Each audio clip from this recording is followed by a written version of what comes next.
Келесі іземіз амалды орындаңыз. Бірінші жақшаның ішіндегі өрнектерді бастайық. 6 мен 6-тан 5 азайтылған 5-тен 1.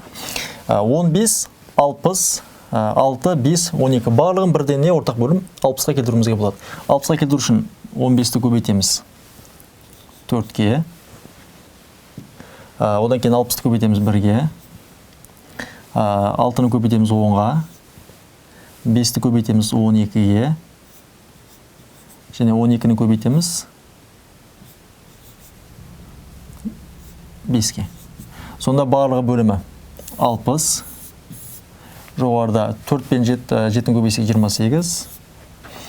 Одан кейін мына жерде 29. Қосылған 10-ды көбейтеміз 5-ке 50. Одан кейін азайтылған 12. Азайтылған 5.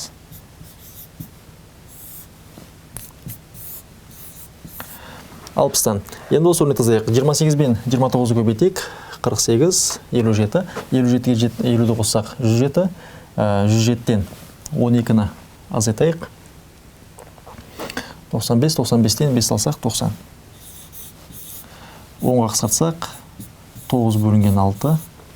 3-ке қысқартсақ 3 бөлінген 2. Жауабымыз